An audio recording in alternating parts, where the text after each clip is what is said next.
여러분, 혹시 50년 넘게 한 동네에서 사신 분 계세요? 저는 올해 72살 박순옥이에요.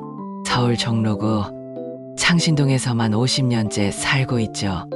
1953년생이니까 올해로 정확히 72살이 됐네요.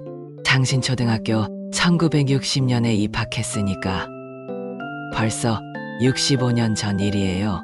그때 같이 학교 다니던 정미자, 영숙이, 순이 다 어디 갔는지 모르겠어요.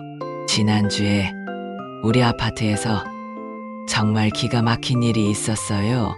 50년 살면서 이런 일은 처음이라 여러분께 꼭 들려드리고 싶어서 이렇게 이야기 시작해요. 우리 아파트 경비원 김씨 아저씨가 저한테 몰래 와서 하는 말이 있었어요. 할머니 조심하셔야 해요 라고 하더라고요. 무슨 일인가 싶어서 물어봤더니 처음엔 말을 안 하려고 하더라고요.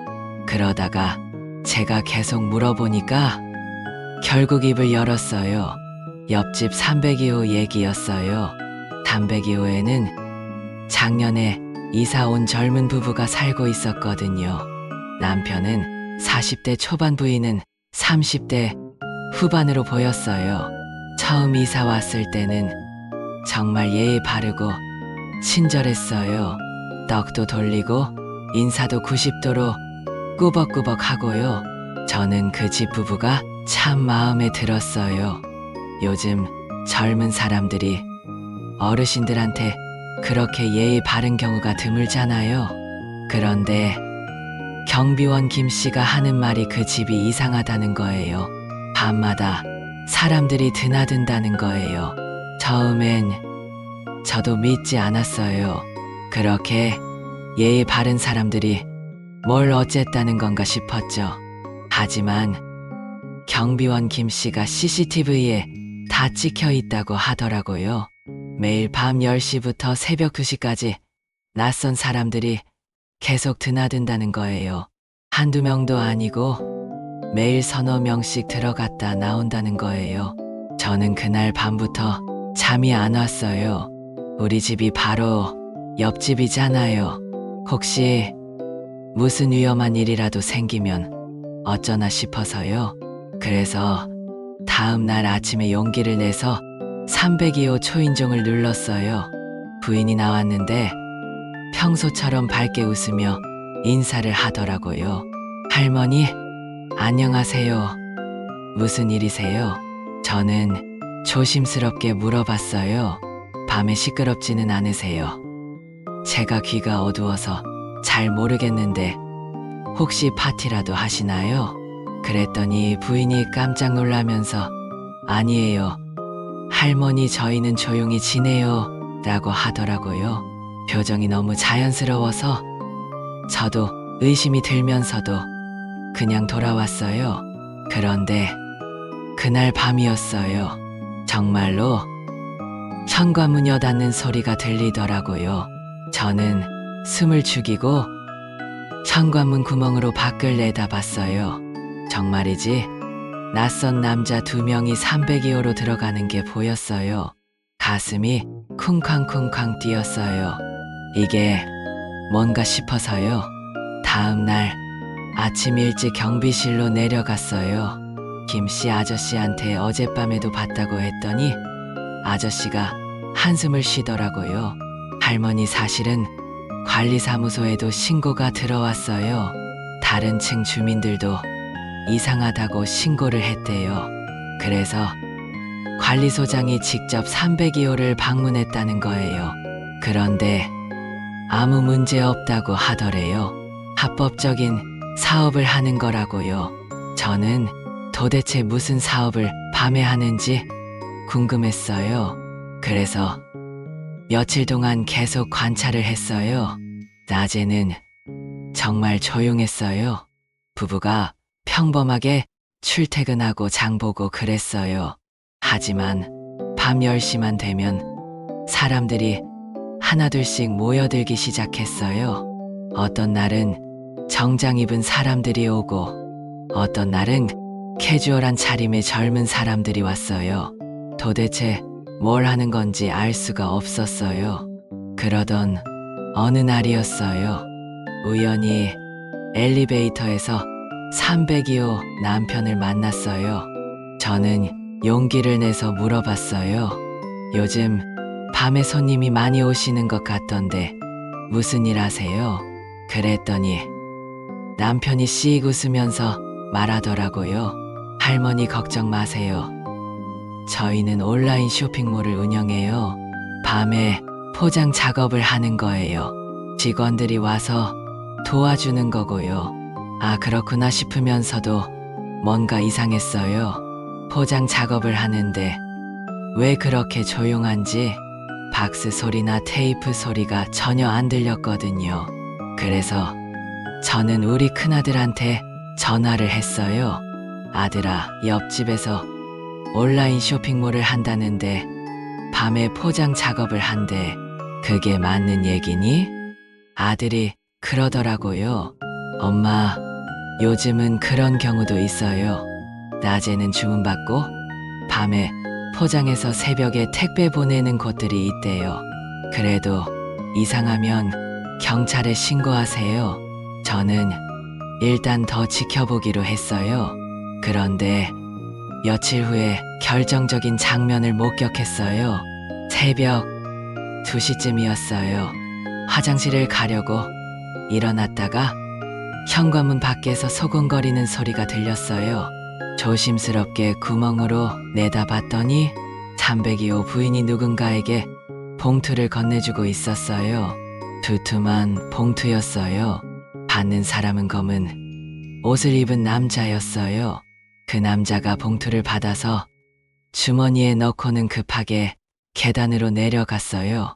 엘리베이터도 안 타고 계단으로 뛰어 내려가더라고요. 저는 너무 무서웠어요.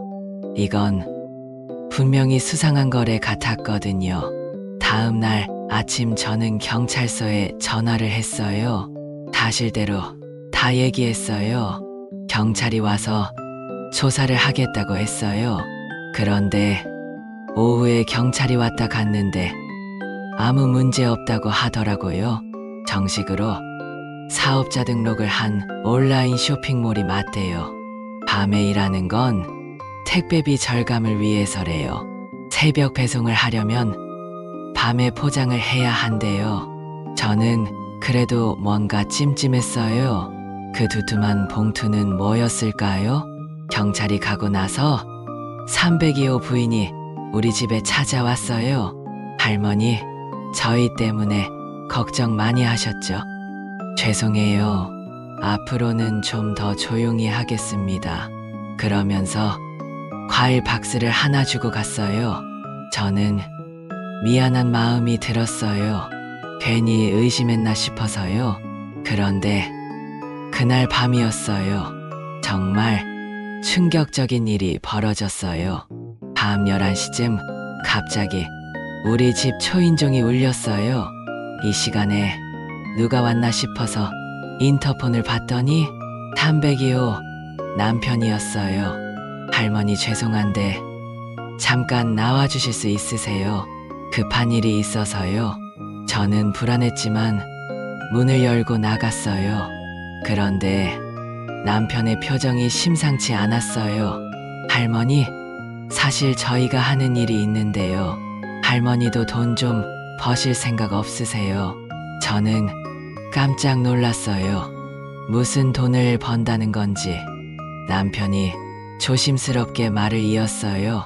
저희가 운영하는 쇼핑몰이 일반 쇼핑몰이 아니에요. 특별한 상품을 취급하는데요. 할머니가 집에만 계시니까 택배 좀 받아주시면 어떨까 해서요. 한번 받아주실 때마다 5만 원씩 드릴게요. 저는 이상한 느낌이 들었어요. 택배 받아주는데 5만 원이나 준다고요? 뭔가 불법적인 일 같았어요. 저는 단호하게 거절했어요. 아니에요. 저는 그런 거 안 해요. 그랬더니 남편이 그러더라고요. 할머니, 그럼 저희 일에 대해서는 비밀로 해주세요. 경찰에 신고하신 것도 알고 있어요. 앞으로는 정말 조용히 할 테니까 제발 더 이상 신고는 하지 마세요. 그 말을 듣고 저는 더 무서워졌어요. 협박하는 건가 싶어서요. 그날 밤은 한숨도 못 잤어요.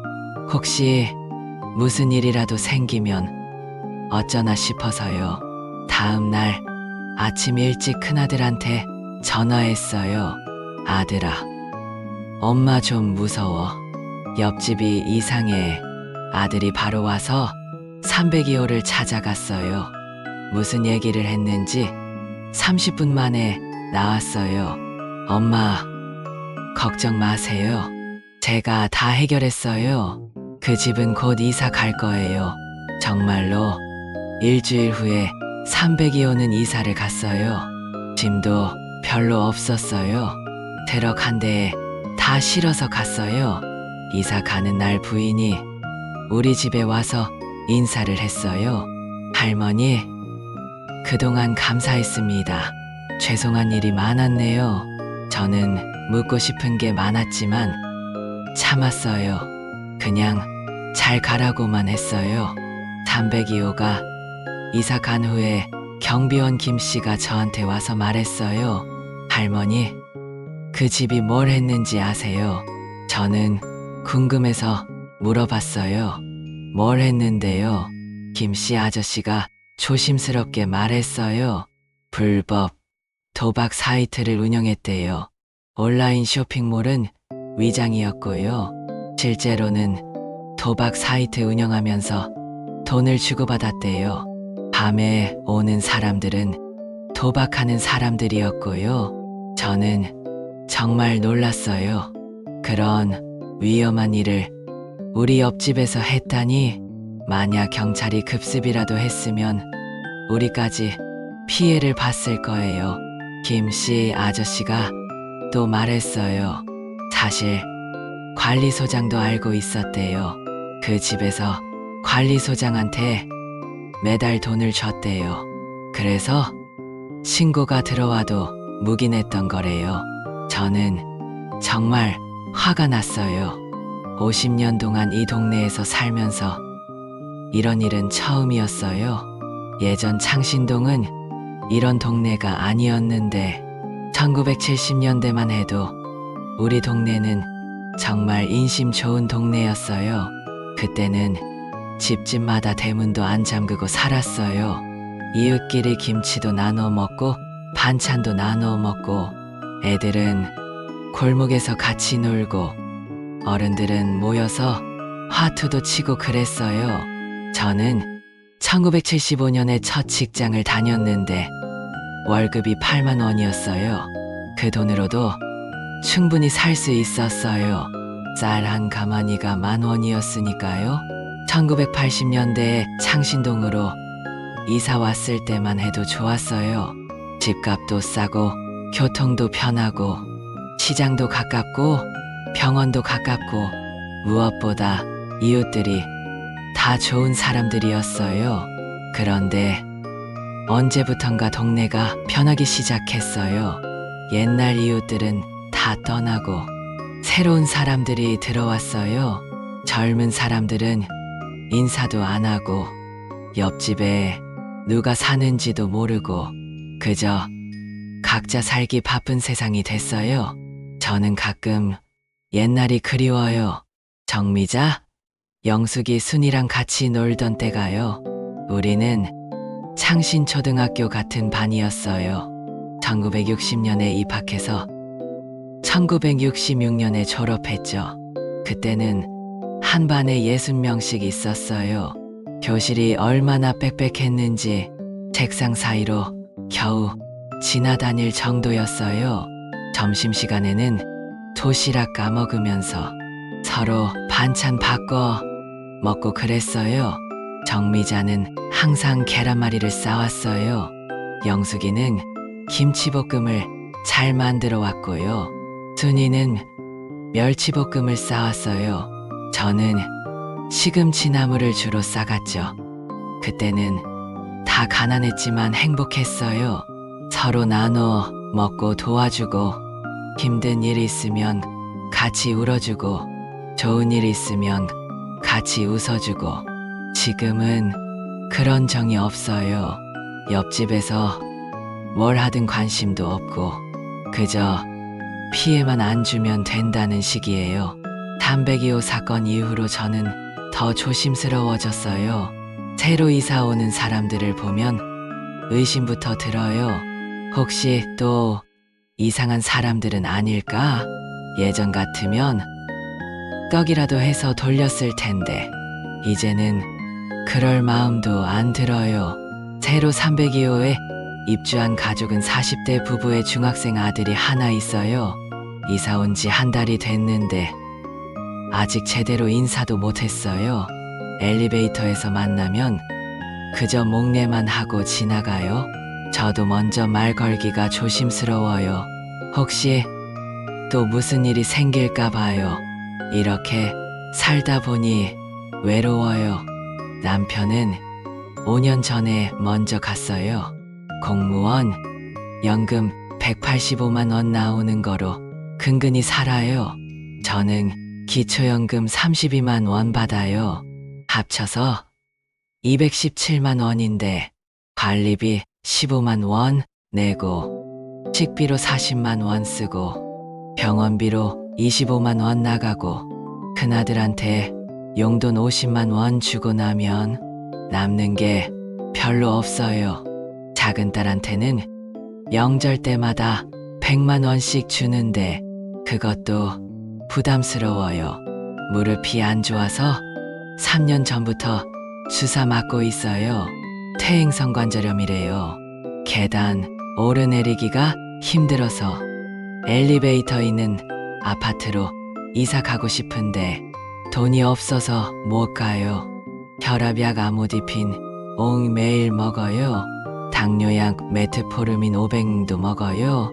약 먹는 거 깜빡할 때가 많아서 요일별로 약통에 넣어놓고 먹어요.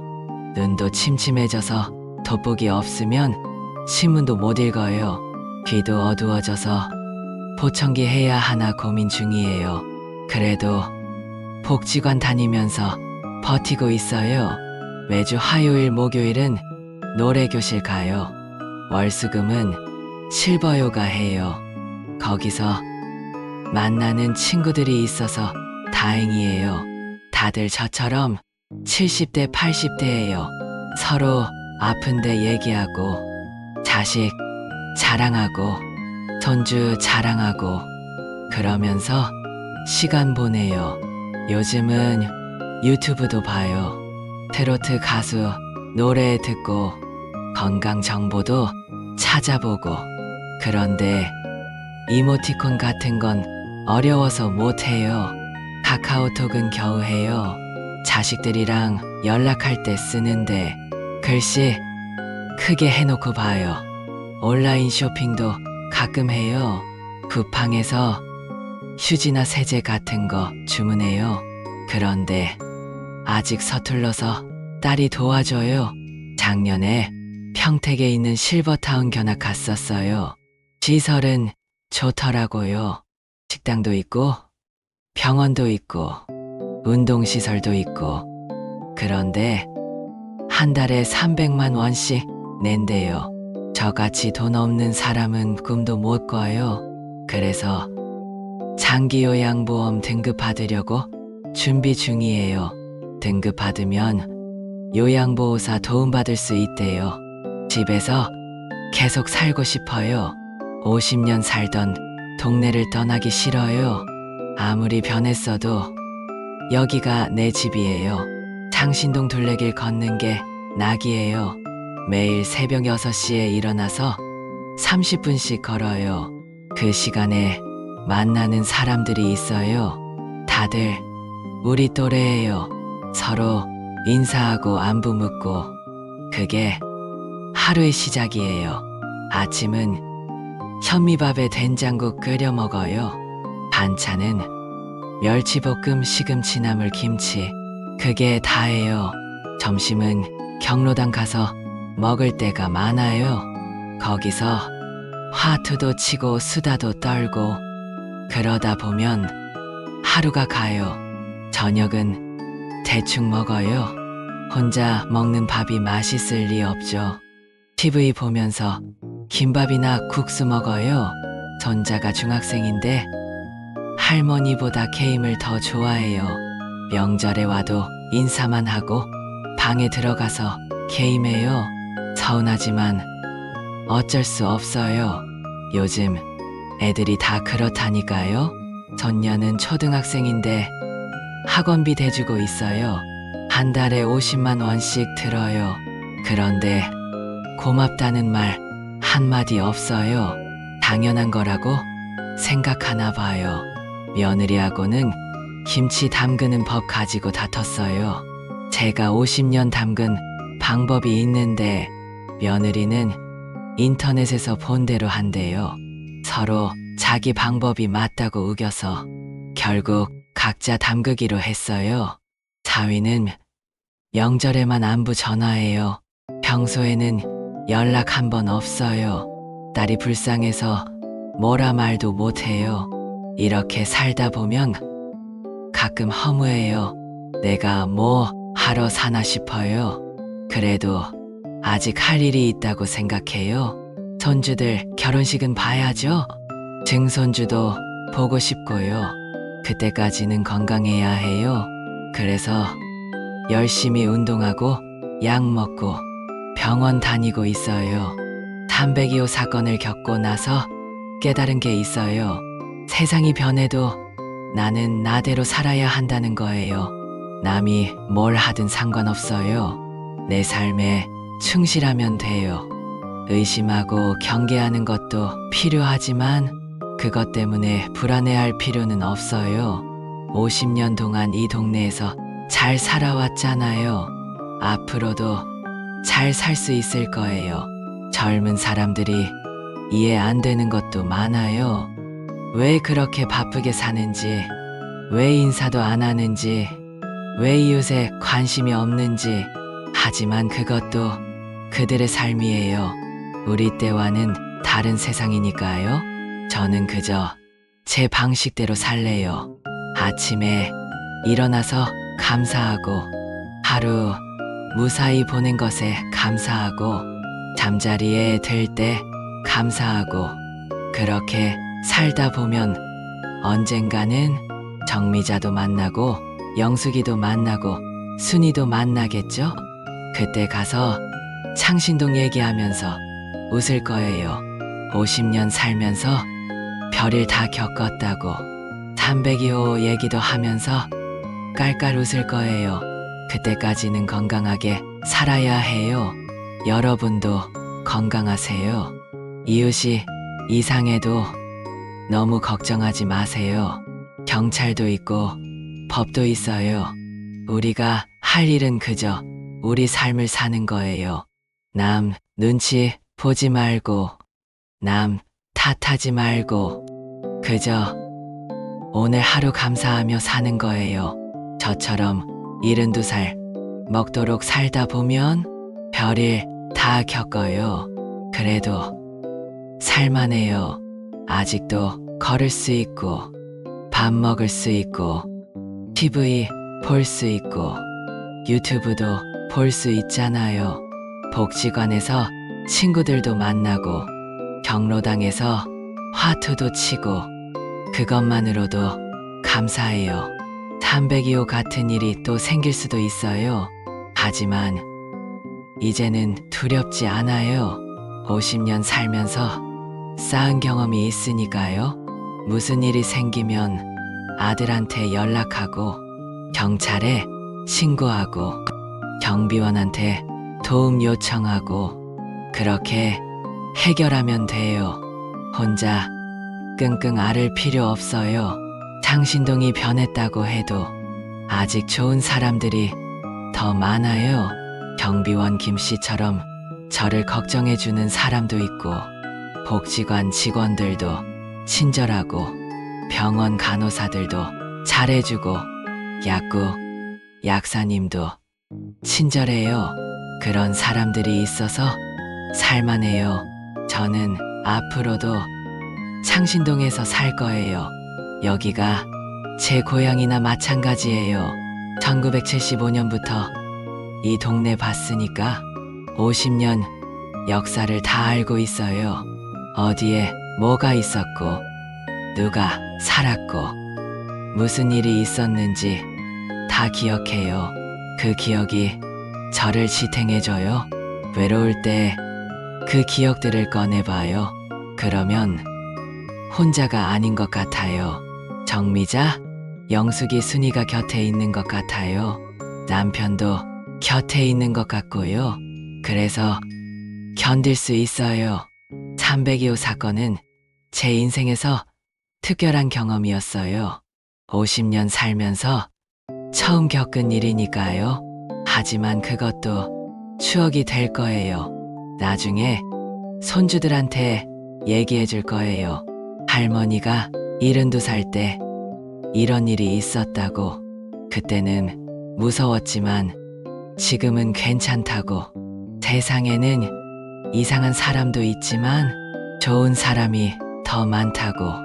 그러니까 너무 겁먹지 말고 살라고. 할머니처럼 씩씩하게 살라고. 그렇게 가르쳐 줄 거예요. 저는 오늘도 창신동 둘레길을 걸었어요. 날씨가 좋아서 기분이 좋았어요. 길에서 만난 할머니가 인사를 했어요. 우리 같은 아파트 사는 할머니였어요. 302호 얘기 들었냐고 물어보더라고요. 저는 웃으면서 대답했어요. 50년 살다 보니 그런 일도 다 겪네요. 그 할머니도 웃었어요. 그러게요. 우리 나이 먹으니 별일 다 봐요. 우리는 그렇게 웃으면서 헤어졌어요. 그 웃음 속에 많은 것이 담겨 있었어요. 세월의 무게도, 인생의 지혜도, 서로에 대한 위로. 그렇게 우리는 살아가고 있어요. 72살 박순옥이 창신동에서 50년째 살면서 오늘도 하루를 살아가고 있어요. 내일도 살아갈 거고 모레도 살아갈 거예요. 302호 같은 일이 또 생겨도 저는 씩씩하게 헤쳐나갈 거예요. 그게 제 인생이니까요. 여러분도 그렇게 사세요. 무슨 일이 생겨도 겁먹지 말고 당당하게 맞서세요. 우리에게는 살아온 세월이 있잖아요. 그 세월이 우리를 지켜줄 거예요. 저처럼 72살까지 살다 보면 정말 별일 다 겪어요. 하지만 그 모든 게 인생이에요. 좋은 일도 나쁜 일도 기쁜 일도 슬픈 일도 다 우리 인생의 한 부분이에요. 그러니까 너무 힘들어하지 마세요. 지나고 나면 다 추억이 돼요. 302호 사건도 이제는 추억이에요. 무서웠던 기억이지만 그것도 제 인생의 일부예요. 그 일을 겪고 나서 더 강해졌어요. 이제 웬만한 일에는 놀라지도 않아요. 50년 산 창신동에서 앞으로도 계속 살 거예요. 변한 것도 많지만 변하지 않은 것도 있어요.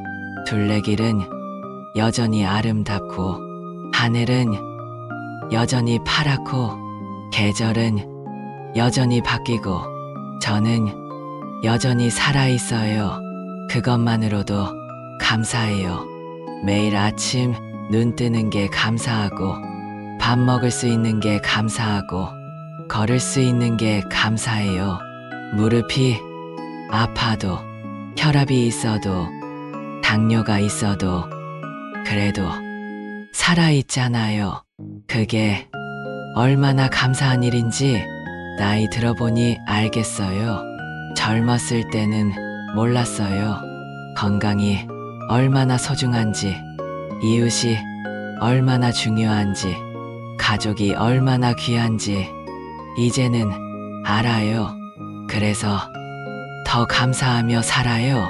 302호 부부가 했던 일은 나쁜 일이었어요. 불법 도박 사이트 운영은 범죄예요. 많은 사람을 불행하게 만드는 일이에요. 그런 사람들이 우리 옆집에 살았다는 게 지금도 믿기지 않아요. 하지만 그들도 나름의 사정이 있었겠죠.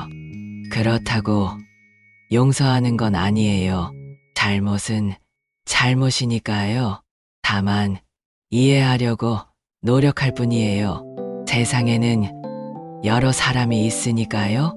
착한 사람도 있고 나쁜 사람도 있고 그 중간 어딘가에 있는 사람도 있고 우리는 그런 사람들과 함께 살아가야 해요. 싫든 좋든 함께 살아야 해요. 그게 세상이니까요. 저는 이제 새로운 이웃을 기다려요. 담배기호에 새로 입주한 가족과 조금씩 친해지려고 노력할 거예요. 처음부터 의심하지 않고 열린 마음으로 대할 거예요. 그들도 좋은 사람일 수 있으니까요. 아니, 대부분의 사람은 좋은 사람이에요. 담배기호 전 세입자 같은 사람은 극히 드물어요. 그러니까 너무 경계하지 말고 이웃과 잘 지내려고 노력해야 해요. 그게 우리가 할 일이에요. 저도 앞으로 그렇게 살 거예요.